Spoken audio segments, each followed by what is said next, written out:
रूस यूक्रेन के बीच शुरू हुई जंग थमने का नाम नहीं ले रही है, बल्कि ये जंग अब और आक्रामक होती चली जा रही है। भले ही यूक्रेन को पश्चिमी देशों से हथियार मिल रहे हैं, लेकिन रूस लगातार यूक्रेन में बमबारी कर रहा है। हाल के दिनों में रूस ने यूक्रेन पर हमले बढ़ा दिए हैं। खार्किव और कीव पर भीषण बमबारी।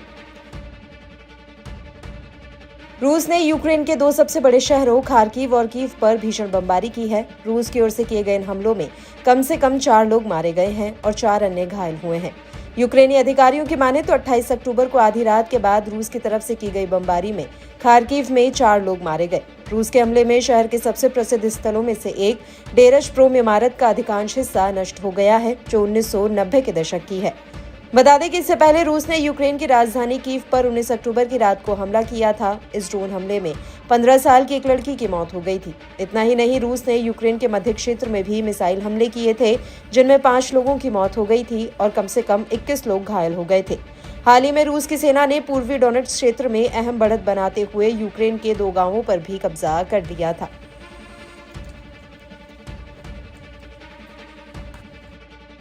रूस यूक्रेन के बीच शुरू हुई जंग थमने का नाम नहीं ले रही है, बल्कि ये जंग अब और आक्रामक होती चली जा रही है।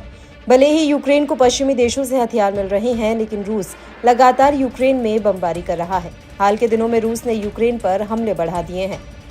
खार्किव और कीव पर भीषण बमबारी। रूस ने यूक्रेन के 2 सबसे बड़े शहरों खार्किव और कीव पर भीषण बमबारी की है। रूस की ओर से किए गए इन हमलों में कम से कम 4 लोग मारे गए हैं और 4 अन्य घायल हुए हैं। यूक्रेनी अधिकारियों की माने तो 28 अक्टूबर को आधी रात के बाद रूस की तरफ से की गई बमबारी में खार्किव में 4 लोग मारे गए। रूस के हमले में शहर के सबसे प्रसिद्ध स्थलों में से एक डेरश प्रोम इमारत का अधिकांश हिस्सा नष्ट हो गया है, जो 1990 के दशक की है।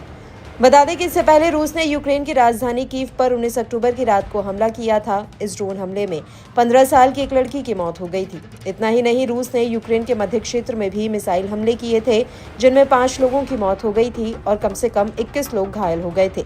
हाल ही में रूस की सेना ने पूर्वी डोनेट्स्क क्षेत्र में अहम बढ़त बनाते हुए यूक्रेन के 2 गांवों पर भी कब्जा कर लिया था।